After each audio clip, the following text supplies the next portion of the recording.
فتح اللہ صاحب آپ سوال کرتے ہیں مسجد سے گزرنا کیسا ہے، کیونکہ اگر صحن کے بجائے دوسرا راستہ استعمال کیا جائے تو ہمیں چکر لگا کر آنا پڑتا ہے، جو بہت بڑا حرج ہے۔ دیکھیں، مسجد کو گزرگاہ بنانا اور مسجد ہی میں سے آتے جاتے رہنا، گزرتے رہنا، یہ جائز نہیں ہے، یہ مسجد کی بے ادبی شمار ہوتی ہے، اور مسجد کی بے ادبی کا وبال بہت زیادہ ہے۔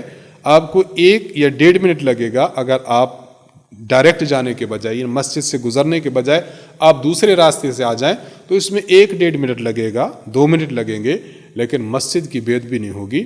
مسجد ادب کی جگہ ہے، آداب کی جگہ ہے، عبادت کی جگہ ہے۔